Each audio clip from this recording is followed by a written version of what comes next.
அவங்களுடைய எதிர்காலத்தை எப்படி கொள்ளையடிக்கிறார்கள் என்கிற உண்மை மாணவர்களுக்கு தெரிய வருவதற்கான காரணமே ராகுல் காந்தி தான்.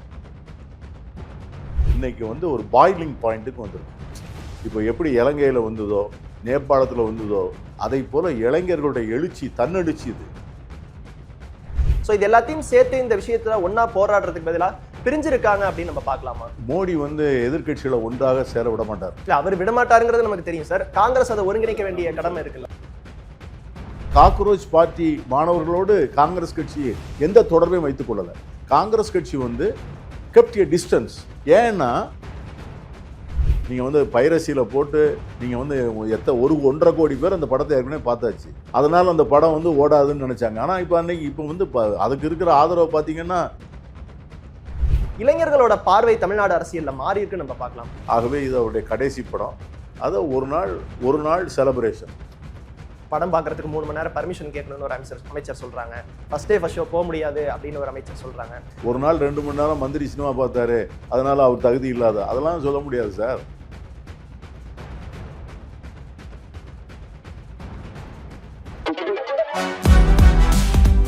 சூப்பரா இருக்கு அம்மா, எனக்கு இதோட சீக்கிரம் தெரியும். Chocolate sweetened condensed milk from Milky Mist. Aachi masala. எந்த சமையலும் ருசி தேடும் ரகசியம். 20 ரூபாய். தி டிபேட் நேயர்களுக்கு வணக்கம்.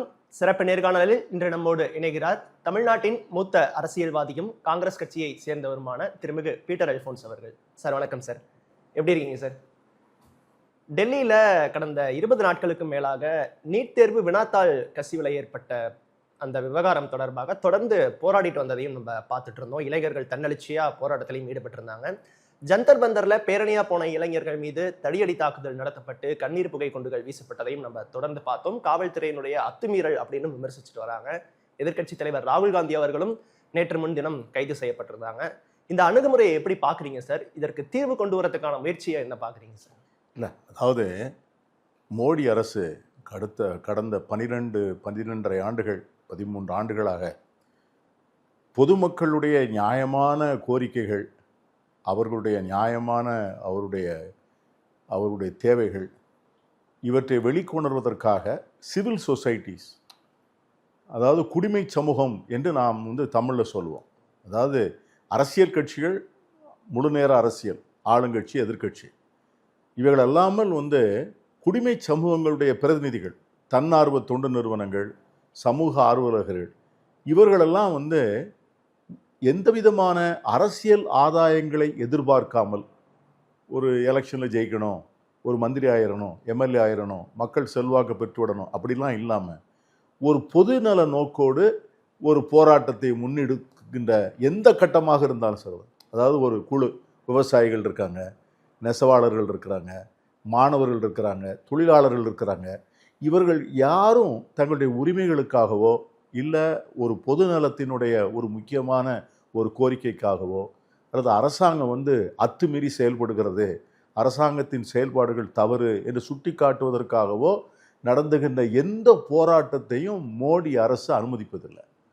அது மட்டுமில்லாமல் ஊடகங்களை முழுமையாக தங்களுடைய ஆள்கைக்குள்ளே கொண்டாந்துட்டாங்க. தேசிய ஊடகங்கள் அனைத்தையும் நீங்கள் இப்போ கடந்த 2-3 நாட்களாக 4 நாட்களாக நீங்கள் தேசிய ஊடகங்களை பார்த்தீர்கள் என்று சொன்னால் அரசாங்க தரப்பு செய்திகளையும் அரசாங்கத்திற்கு ஆதரவாக இருக்கிற அல்லது அவர்கள் சொல்லுகிற அந்த நிலைப்பாட்டை வந்து ஊர்ஜிதப்படுத்துகிற தொலைக்காட்சிகளுடைய காட்சிகளைத்தான் வந்து மீண்டும் மீண்டும் வீடியோக்களை காண்பிக்கிறாங்களே ஒழிய உள்ளபடியே என்ன நடந்தது, அந்த மாணவர்களுக்கு மாணவிகளுக்கு எவ்வளோ பெரிய வன்கொடுமைகள் நடக்கப்பட்டன என்பதெல்லாம் அப்படியே தேசிய ஊடகங்கள் வந்து மறைத்து விடுகிறது.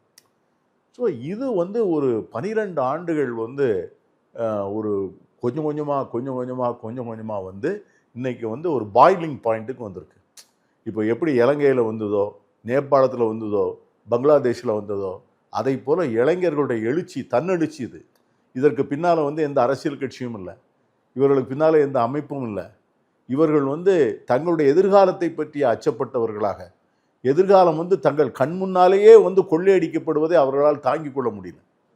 ஆகவே அவர்கள் தன்னெழுச்சியாக இன்னைக்கு வந்து போராடுகிறார். அதுதான் நடந்திருக்கு. அந்த எழுச்சியை தான் இன்னைக்கு மோடி அரசால் எதிர்கொள்ள முடியல.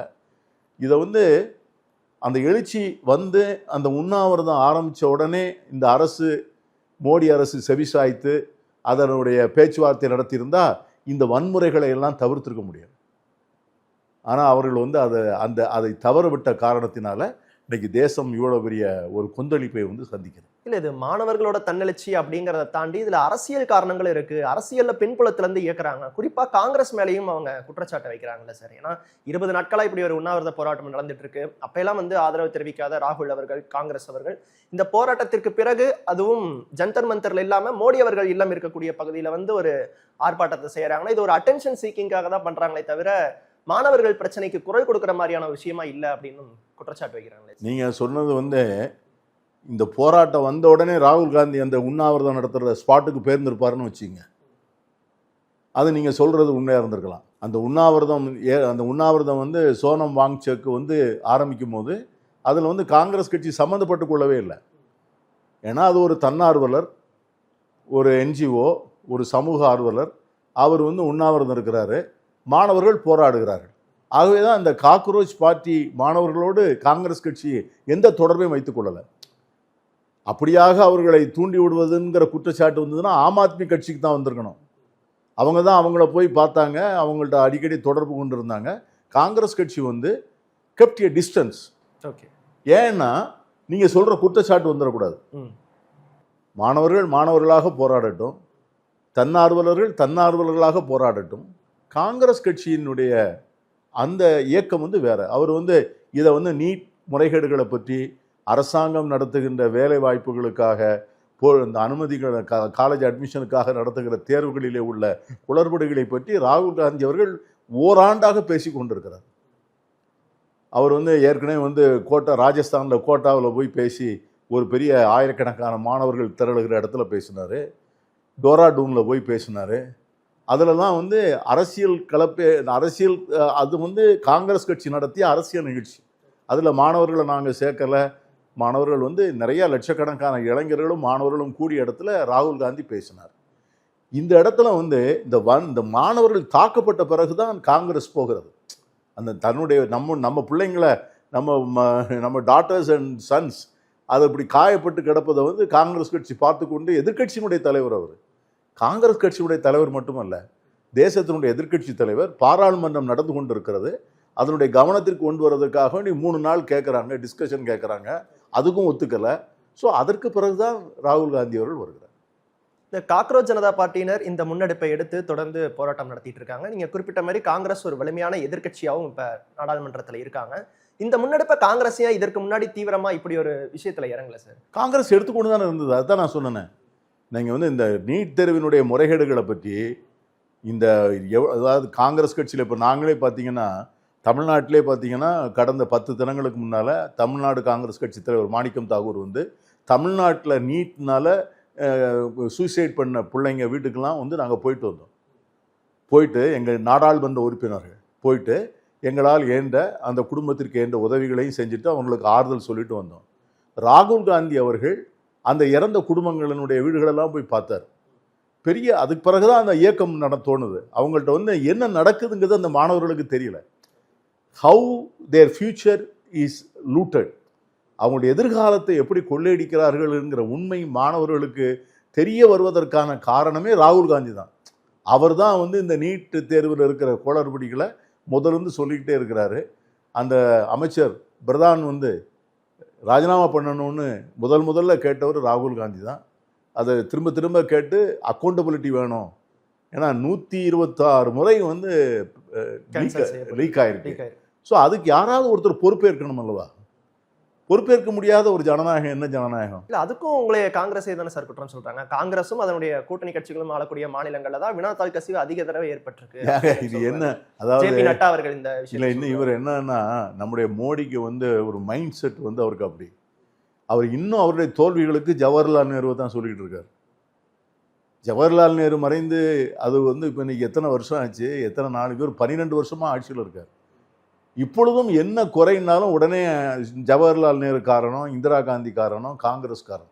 NTA நேஷனல் டெஸ்டிங் ஏஜென்சி இதை வந்து உருவாக்குனது யார்? காங்கிரஸாக உருவாக்குச்சு.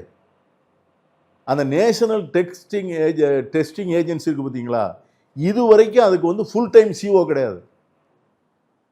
ஒரு முழு நேர தலைமைச் செயல் அலுவலகர் இதுவரைக்கும் நியமிக்கப்படலை. அடிஷனல் சார்ஜ் தான், யாராவது செக்ரட்டரி தான் வச்சு பார்த்தாங்க.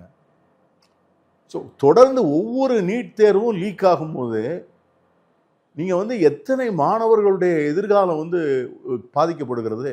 நீங்கள் ஒரு நீட் தேர்வுக்கு ஒரு ஸ்டூடெண்ட் ப்ரிப்பேர் பண்ணணும்னா அது வந்து அவர் மட்டும் இல்லை, பொருட்செலவு, அவங்களுடைய பேரண்ட்ஸ் எல்லாருடைய ஆங்ஸைட்டி, அந்த குழந்தைங்க பரீட்சை எழுதி முடிச்சுட்டு ரிசல்ட்டுக்கு காத்திருக்கிற வரைக்கும் அவங்களுடைய பதபதைப்பு, இது எல்லாமே வேஸ்ட்டாக போகுதுல்ல.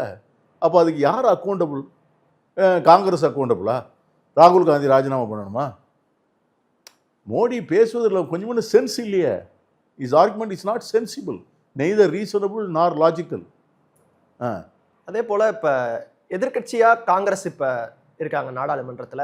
மற்ற கூட்டணி கட்சிகளோட ஒரு பிணைப்பு முன்பு இருந்தது போல இல்லை நம்ம பார்க்கலாமா சார்? ஏன்னா திமுக கூட்டணியில இப்ப காங்கிரஸ் அவங்க கூட இல்ல, கூட்டணியில இருந்து காங்கிரஸ் வெளியேறிட்டாங்க. அது இல்லாம மற்ற மாநிலங்கள்ல இருக்கக்கூடிய ஒரு சில கட்சிகளோடையும் காங்கிரஸ் கூட ஒரு பிணைப்பு இருக்கிறதையும் நம்ம பார்க்க முடியுது, சில சிக்கல்கள் இருக்கிறதையும் நம்ம பார்க்கிறோம். ஸோ இது எல்லாத்தையும் சேர்த்து இந்த விஷயத்துல ஒன்னா போராடுறதுக்கு பதிலாக பிரிஞ்சிருக்காங்க அப்படின்னு நம்ம பார்க்கலாமா இந்த இஷ்யூவை பொறுத்த வரைக்கும்? மோடி வந்து எதிர்க்கட்சிகளை ஒன்றாக சேர விட மாட்டார். இல்ல அவர் விடமாட்டாருங்கிறது நமக்கு தெரியும் சார். காங்கிரஸ் அதை ஒருங்கிணைக்க வேண்டிய கடமை இருக்கு. அதான் முடிச்சிடறேன். மோடி அமித்ஷாவுடைய அந்த கம்பெனி இருக்கு, அவங்க வந்து எதிர்க்கட்சி தலைவர்களை வந்து ஒரு கட்சியை உடைக்கிறது முதல்ல. இப்போ நீங்கள் வந்து இப்போ சிவசேனா இருந்தது, சிவசேனா உத்தவ் தாக்கரே வந்து வெகிமெண்ட்டாக இருந்தார் அந்த அப்போசிஷனில், மோடி எதிர்ப்பதில் உறுதியாக இருந்தாங்க. உடனே அந்த கட்சியை வந்து உடைச்சாங்க. இப்போ வந்து நீங்கள் பிறகு வந்து இப்போ என்னன்னு கேட்டிங்கன்னா, இப்போ வந்து காங்கிரஸ் கட்சியோடு இருக்கிற கூட்டணி கட்சிகள் ஒவ்வொருவரையும் தனித்தனியாக கூப்பிட்டு பேசுவேன். அதுதான் வந்து மல்லிகார்ஜுன் கார்கே சொல்கிறார். நீ வந்து எங்கிட்டலாம் நீங்கள் மொத்தமாக எல்லாரையும் எதிர்கட்சி எல்லாரையும் ஒன்றா உட்கார வச்சு பேசு.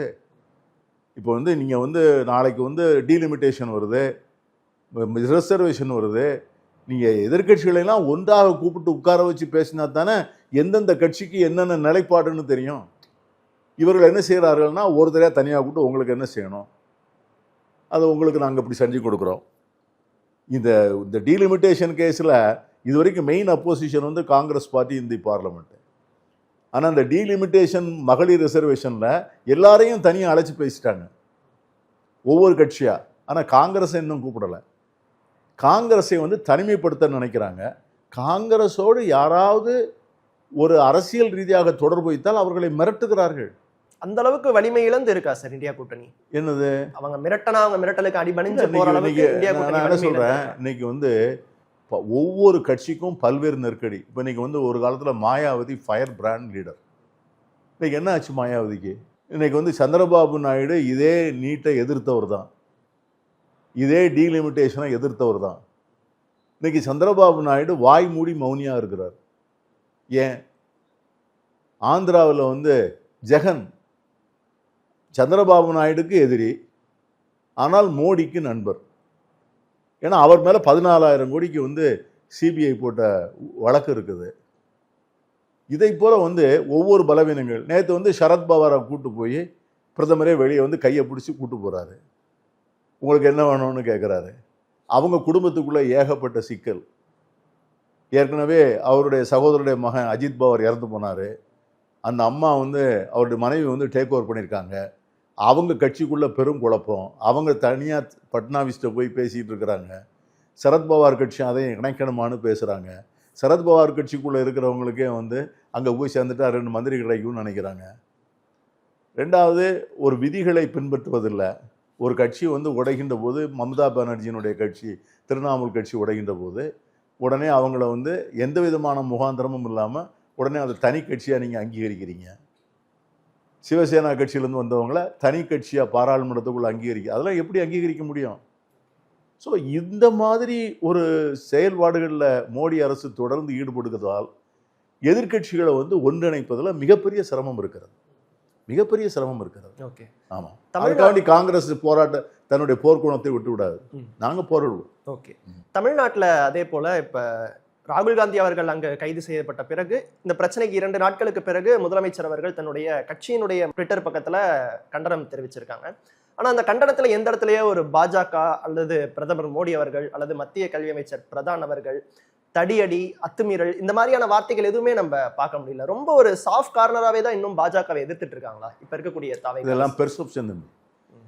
அதாவது நீங்கள் இதெல்லாம் வந்து சில ஊடகம் வந்து இதை போன்ற வேண்டும்னே ஒரு பிம்பத்தை வந்து ஜனங்கள் மத்தியில் கிரியேட் பண்றாங்க. இல்ல சார், அந்த கண்டனமுமே 2 நாட்களுக்கு நான் பிறகு என்ன சொல்றேன், எதிர்க்கட்சி தலைவர் கைது செய்யப்பட்ட பிறகு அந்த கண்டனம் வருது. அது வரைக்கும் எந்த ஒரு சில பேர் மாடும்பாங்க, சில பேர் பசும்பாங்க. பசுவும் மாடும் வந்து ஒன்று தான். ஆனால் நீ என்னை வந்து நீ மாடுன்னு தான் சொல்லணும் அப்படின்னு சொன்னால் ஐ கேனாட் சே. என்னுடைய லாங்குவேஜ் வந்து பசுன்னு தான் நான் சொல்லுவேன். So what is to be conveyed, அந்த தடியடியை வன்முறையை கண்டிச்சிருக்கார். ராகுல் காந்தியை பிரியங்கா காந்தியை கைது பண்ணதை கண்டிச்சிருக்கிறார். அந்த வன்முறையாக நடந்ததை கண்டிச்சிருக்கிறார். நீட் தேர்வுக்கு ஒத்துக்கொள்ளவே மாட்டோம் அப்படிங்கிறத ஒரு முறை அல்ல, 2 முறை அல்ல, 3 முறை சொல்லிட்டாங்க. இன்னும் என்ன what else he has to convey? இன்னும் என்ன சொல்லணும்னு நினைக்கிறீங்க? இல்ல சார், இப்ப 25 நாட்களா நீங்க குறிப்பிட்ட மாதிரி அந்த பிரச்சனை அங்க நடந்துட்டு இருக்கு. ஆமா. ராகுல் காந்தி கைதிற்கு பிறகு இங்க இந்த ஒரு ரியாக்ஷன் இருக்கு. அது இல்லாம இப்ப தமிழ்நாட்டுல என்ன விஷயங்கள் போயிட்டு இருக்கு, முதலமைச்சர் அவர்களுடைய படம் இன்றைய தினம் ரிலீஸ் ஆயிருக்கு.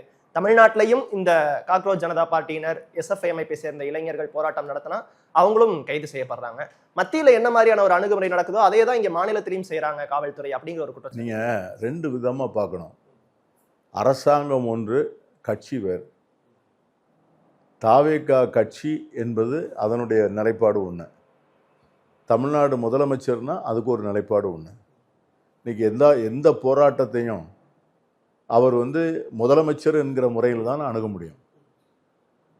ஒரு சட்டம் ஒழுங்கு, ஒரு முதலமைச்சர், காவல்துறை, அதனுடைய தலைவர் அப்படிங்கும்போது ஒரு போராட்டம் நடக்கின்ற போது அனுமதி வாங்கியிருக்கிறாங்களா, அனுமதி பெற்ற இடத்துல போராட்டம் நடத்துகிறாங்களா, அது வந்து பொதுமக்களுக்கு இடையூறாக இருக்கா, இதையெல்லாம் பார்க்க வேண்டிய கடமையும் முதலமைச்சருக்கு இருக்கு. சரியா?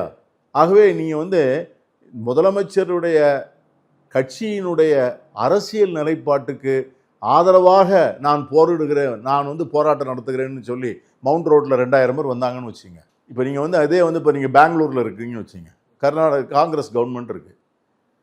ஏர்போர்ட்டில் வந்து நாங்கள் வந்து மோடி அரசுக்கு வந்து கண்டனம் தெரிவிக்க போகிறோம்னு சொல்லி விமான நிலையத்துக்குள்ளே ஒரு 2000 மாணவர்கள் வந்தாங்கன்னா நடவடிக்கை எடுக்காமல் எப்படி இருக்க முடியும்? அந்த விமான நிலையத்தை முற்றுகை எடுக்கிறோம், அல்லது வந்து அங்குள்ள மத்திய அரசு அலுவலகத்தை வந்து முற்றுகை எடுக்கிறோம்னு சொல்லி முற்றுகையிட்டா அரசாங்கம் வந்து சட்டம் ஒழுங்கை வந்து மெயின்டைன் பண்ணணும்ல. அது ரெண்டுக்குள்ள டிஃபரன்ஸ் வந்து நம்ம பார்த்துக்கணும். ஸோ இவர் வந்து இன்னைக்கு பொலிட்டிக்கலாக தாவேக்கா வந்து தன்னுடைய நிலைப்பாட்டை வந்து ரொம்ப தெளிவாக சொல்லிட்டாங்க. கைதை கண்டிக்கிறோம், வன்முறையை கண்டிக்கிறோம், நீட்டை ஒத்துக்கலை, ராகுல் காந்தி வந்து கூட நாங்கள் நிற்கிறோம், இந்த பிரியங்கா காந்தி கூட நிற்கிறோங்கிறதெல்லாம் அவங்க தெளிவாக பண்ணிட்டாங்க. நாங்கள் வந்து நாளைக்கு கண்டன பொதுக்கூட்டம் நடத்துகிறோம். காங்கிரஸ் ஓகே டி நகரில் பேருந்து நிலையத்திற்கு பின்னால் நாங்கள் வந்து கூட்டணி கட்சிகள் நடத்துகிறோம். அதில் தாவேக்கா அவனுடைய அமைச்சர்களே கலந்து கொள்கிறார், கண்டன உரையாற்றுகிறார்கள். ஓகே, அதெல்லாம் வந்து முதலமைச்சர் அனுமதி இல்லாமலே நடக்கணும். மாபெரும் கண்டன கூட்டம் சனிக்கிழமை அன்னைக்கு மாலை 5:30 மணிக்கு தீநகர் பேருந்து நிலையத்திற்கு பின்னால் உள்ள முத்துரங்கம் சாலையில் பொதுக்கூட்டம். இப்போ இதே கடந்த ஆட்சியில் ராகுல் காந்தி அவர்கள் மீதான குற்றச்சாட்டுகள் வைக்கப்பட்டு அவர்களுடைய இல்லம் காலி செய்யப்பட்ட சூழலை நம்ம பார்த்துருக்கோம். அதற்கு திமுக எப்படியான குரலை கடந்த காலத்தில் எழுப்பிச்சுன்னு நம்ம பார்த்துருக்கோம். இன்றைய தாவேக்கா அதை சரியா செய்யுதா சார்? இந்த கடந்த ஒரு வாரத்தில் நான் தான் சொல்லிட்டேனே, அவங்க அதாவது நீங்கள் ஒவ்வொருத்தருடைய லாங்குவேஜுங்கிறது டிஃப்ரெண்ட். கேட்டிங்களா? இதை வந்து என்ன வந்து இந்த ஆக்ஷனை ஏற்றுருக்காங்களா, ஏற்றுக்கொள்ளலையா, அது கண்டனம் தெரிவிச்சிருக்காங்களா, கண்டனம் தெரிவிக்கலையா? இப்போ நான் என்ன கேட்குறேன், ராகுல் காந்தி பிரியங்கா காந்தி கைது செய்ததுக்கு கண்டனம் தெரிவிக்காத அரசியல் கட்சிகள் தமிழகத்தில் இருக்கா இல்லையா? சொல்லுங்க. இருக்காங்க. ஆமாம். அதுக்கும் தாவேக்காவுக்கும் என்ன வித்தியாசம்? தாவேக்கா கண்டனம் தெரிவிச்சிருக்குல்ல. தாவேக்கா ஆட்சியில் இருக்காங்களா சார், ஒரு அரசா இருக்காங்க, அரசினுடைய நிலைப்பாடு அப்படின்னு இருக்குல்ல. இப்போ தாவேக்காவோட கட்சி நிலைப்பாடுன்னு ஒன்று, நீட் ரத்து செய்யணும், ராகுல் காந்தி அவர்கள் கைது செஞ்சதை கண்டிச்சு அவங்களோட கட்சியோட நிலைப்பாடை தெரிவிக்கிறாங்க. அரசினுடைய நிலைப்பாடு அப்படின்னு ஒன்று இருக்குல்ல சார், அதை அவங்க தெளிவா எந்த இடத்துலயும் அரசு தான் நாங்கள் நீட்டுக்கு எதிரான அரசுன்னு சொல்லியாச்சு. நாங்கள் வந்து எங்களுக்கு வந்து கல்வியை வந்து மாநில பட்டியலுக்கு கொடுக்கறத தவிர வேற வழி இல்லைன்னு சொல்லிட்டாரு. பிரதமருக்கு வந்து கடிதம் எழுதுறாரு, எனக்கு வந்து ஒன்று நீங்கள் வந்து மாநில பட்டியலுக்கு மாற்றி கொடுங்க, அதில் நடைமுறை சிக்கல் இருந்தால் அந்த அதிகாரத்தையாவது தற்காலிகமாவது எங்களுக்கு மாற்றி கொடுங்க, மாநிலங்களில் வந்து கையில் அந்த அதிகாரம் இருக்கிறது தான் நியாயம் அப்படின்னு கடிதம் எழுதியிருக்கிறாரு. 3 லாங்குவேஜ் ஃபார்முலாவை எதுக்குறாரு. நான் அங்கே ஒரு நாள் நான் ஏற்றுக்க மாட்டேன், எங்கள் அரசினுடைய கொள்கை வந்து 2 லாங்குவேஜ் பார்வலான்னு தான் சொல்கிறாரு. அப்புறம் என்ன, வாட் இஸ் த ஸ்டாண்ட்? இதான கவர்மெண்ட்டுடைய ஸ்டாண்டு. அதே போல இப்ப கடந்த ஒரு வாரத்துல சார், இப்ப இந்த போராட்டம் இதெல்லாமே தமிழ்நாட்டில் ஒரு இடத்துல பால நிலத்துல கடந்த 3 நாட்கள் நடந்துருக்கு. இன்னைக்கு 4வது நாளா இளைஞர்கள் பலரும் திரண்டு போராடிட்டு இருக்காங்க. மற்றொரு பக்கம் இளைஞர்கள் திரைப்பட வெளியீடு, அதனுடைய மோகம், அதனுடைய ஒரு என்ஜாய்மெண்ட், அதுலயும் நிறைய பேர் இருந்துட்டு இருக்கிறத நம்ம பார்க்குறோம். அதுக்கும் நிறைய பேர் விமர்சனம் வச்சுட்டு இருக்காங்க. இளைஞர்களோட பார்வை தமிழ்நாடு அரசியல்ல மாறி இருக்கு நம்ம பார்க்கலாமா? ஏன்னா இப்படி ஒரு பிரச்சனை ஒரு பக்கம் நடந்துட்டு இருக்கு, அது குறித்து ஒரு பக்கம் இளைஞர்கள் போராடிட்டு இருக்காங்க. ஆனா மற்றொரு பக்கம் இன்னமும் திரைப்படங்கள் பார்த்துட்டு, முதலமைச்சரோட கடைசி படம் தான், பட் இருந்தாலும் இதுல ஆர்வம் காட்டுறதை விட அதை விட்டுட்டு படம் சார்ந்த விஷயங்கள்ல அதிக ஆர்வம் காட்டிட்டு இருக்கிறத பாக்குறீங்க. அதாவது ரெண்டையும் போட்டு நம்ம போட்டு இது ரெண்டையும் ஒன்றா பார்க்கக்கூடாது.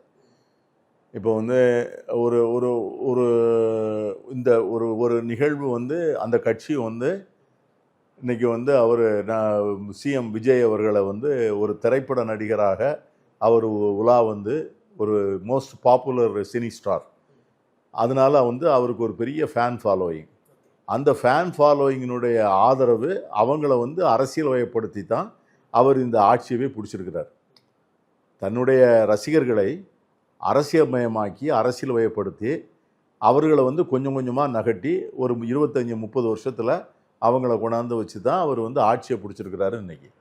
ஸோ இன்றைக்கி வந்து அவருடைய திரைப்பட கேரியரில் ஒரு முக்கியமான மைல்கல். அது போன பலர் செஞ்ச சதியில் அந்த படத்தை வந்து தேர்தலுக்கு முன்னால் ரிலீஸ் பண்ண முடியும். யார் செஞ்ச சதியாக இருக்கும்? அது என்ன, இது யார் கையில் இருக்குது? நீங்கள் வந்து உங்களுக்கு வந்து இன்றைக்கே சர்டிஃபிகேட் தானே கொடுத்துருக்காங்க.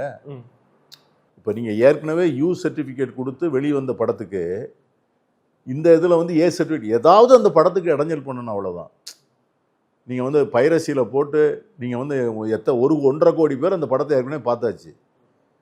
அதனால் அந்த படம் வந்து ஓடாதுன்னு நினச்சாங்க. ஆனால் இப்போ வந்து அதுக்கு இருக்கிற ஆதரவை பார்த்தீங்கன்னா அந்த வெளியே வந்ததெல்லாம் பைரசியில் வெளியே வந்து அது பாதிக்கலையே அதுக்கு. ஸோ அவருக்கு அந்த ஆதரவு இருக்குது. இன்றைக்கி அந்த நிகழ்ச்சியை வந்து இனிமேல் அவர் திரைப்படத்தில் நடிக்க மாட்டேன்னு சொல்லிட்டாரு. ஆகவே இது அவருடைய கடைசி படம். அதை ஒரு நாள் செலிப்ரேஷன். இப்போ அதனால வந்து உடனே அந்த இளைஞர்களுக்கெல்லாம் இந்த போராட்டத்தில் ஆர்வம் இல்லை. இது இவ்வளவு தூரம் இதை குறிப்பிட்டு கேட்கறதுக்கு காரணம் என்னன்னா, அமைச்சர் அவர்கள் சாலையில போராடக்கூடாதுங்கிறது ஒரு அமைச்சர் சொல்றாங்க. படம் பார்க்கறதுக்கு 3 மணி நேரம் பர்மிஷன் கேட்கணும்னு ஒரு அமைச்சர் சொல்றாங்க. ஃபர்ஸ்ட் ஷோ போக முடியாது அப்படின்னு ஒரு அமைச்சர் சொல்றாங்க.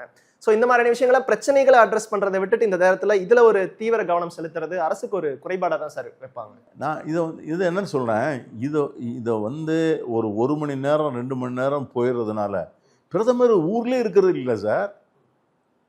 ஒரு வருஷத்தில் வந்து நீங்கள் போதும் 3 மாதத்தை எடுத்துங்க. நம்முடைய பிரதமர் எத்தனை முறை வெளிநாட்டு போயிட்டு வந்திருக்காருன்னு கேளுங்க. இந்த 2 மாதத்தில் மே ஜூன் அதுவும் சம்மரில் வந்து அவர் வெளிநாட்டுக்கு வந்து 9 முறை போயிட்டு வந்திருக்கிறார் சார் ஒரு பிரதமர்.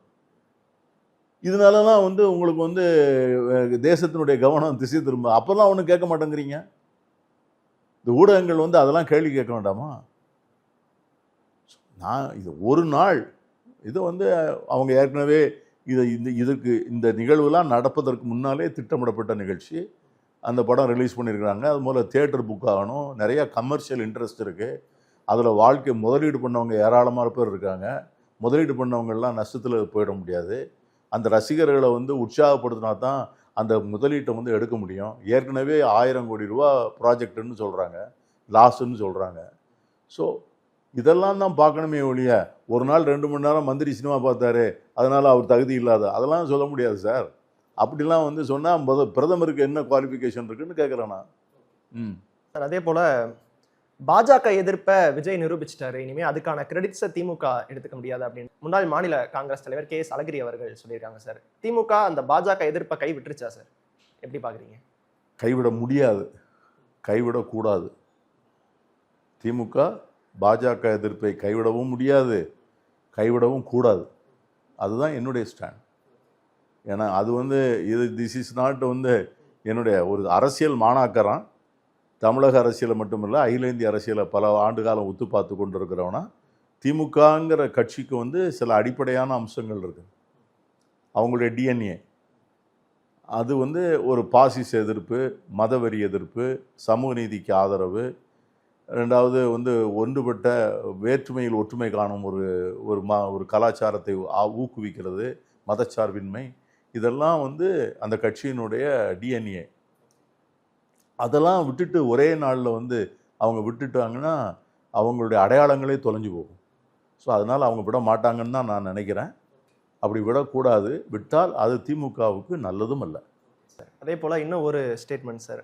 பாஜக திமுகவிடம் பேச்சுவார்த்தையை தொடங்கிட்டாங்க. பாஜக எதிர்ப்பு நிலையை திமுக மாத்திக்கிட்டா அதோட விபரீதம் அதிகமா இருக்கும் அப்படிங்கிறத கார்த்திக் சிதம்பரம் அவர்களும் சொல்லியிருக்காங்க. பாஜகவும் திமுகவும் சேர்றதுக்கான சூழ்நிலை ஏற்பட்டிருக்கா? அப்படி ஒரு பார்வையும் வைக்கப்படுது சார். எனக்கு நிறைய செய்திகள் வந்து நான் பத்திரிகையில் படிக்கிறேன். நிறையா டெல்லிக்கு போயிட்டு வர்றவங்க நிறையா தகவல்கள் சொல்கிறாங்க. ஆனால் நேரடியாக ஃபஸ்ட் ஹேண்ட் இன்ஃபர்மேஷன் எதுவுமே இதுவரைக்கும் இல்லை. அதிகாரப்பூர்வமான தகவல் எதுவும் இல்லை.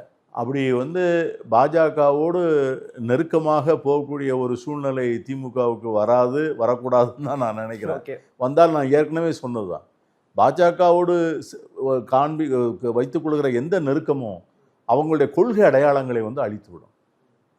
அதற்கு பிறகு அதெல்லாம் பேச முடியாது.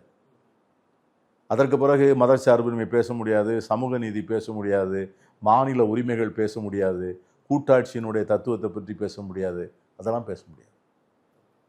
இப்போ காங்கிரஸ் நம்ம முன்னாடியே பேசின மாதிரி ஆட்சி அதிகாரத்திலையும் பங்கு பெற்றிருக்கீங்க. தொடர்ந்து இந்த போராட்டங்கள் நடந்துட்டு இருக்கு. காங்கிரஸோட அடுத்த கட்ட செயல்பாடு மாநில அளவில் என்ன இருக்கும் சார்? சுருக்கமாக.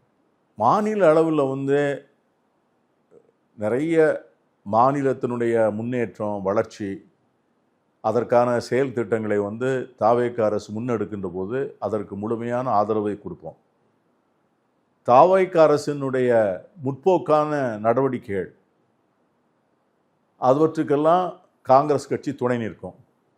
குறிப்பாக இன்னைக்கு வந்து தாவேக எடுக்கிற லஞ்சம் ஊழலுக்கு எதிரான நடவடிக்கைகளை வந்து காங்கிரஸ் கட்சி வெகுவாக ஆதரிக்கிறது. அது காமராஜர் ஆட்சியினுடைய ஒரு கோணம் என்று தான் நாங்கள் பார்க்குறோம். அதற்காகத்தான் நாங்கள் ஒரு இயக்கத்தை ஆரம்பிச்சிருக்கிறோம். லஞ்சம் தவிர் நெஞ்சம் நிமிர் அப்படிங்கிற ஒரு மக்கள் இயக்கத்தை ஆரம்பித்து ஜூலை 15ஆம் தேதி காமராஜர் பிறந்தநாள் அன்று அதை வந்து தமிழ்நாடு பூரா கையெழுத்து இயக்கம் நடத்தினோம். வந்து மாணவர்களுக்கு பேச்சு போட்டி அதெல்லாம் நடத்திட்டு இருக்கிறோம். தொடர்ந்து அந்த அரசாங்கம் எடுக்கிற நடவடிக்கைகள், எங்களுடைய கட்சியினுடைய கேடர் வந்து ஊழலுக்கு எதிரான நடவடிக்கைகளில் பொதுமக்களுக்கு உறுதுணையாக இருப்பார்கள். ஆகவே தாவேக அரசு எடுக்கிற அந்த குறிப்பிட்ட நடவடிக்கைக்கு எங்களுக்கு ரொம்ப அது எங்கள் நெஞ்சத்துக்கு நெருக்கமான நடவடிக்கை. அதை நாங்கள் வந்து ஆதரிப்போம். Okay sir. சமகால அரசியல் குறித்தும் காக்ரோச் ஜனதா பார்ட்டி எடுத்திருக்கக்கூடிய இந்த முன்னெடுப்பு போராட்டம் பற்றியும் பல்வேறு கருத்துக்களை எங்களோட பகிர்ந்துக்கிட்டீங்க சார். உங்களுடைய நேரத்திற்கும் கருத்திற்கும் நன்றி சார். Thank you so much.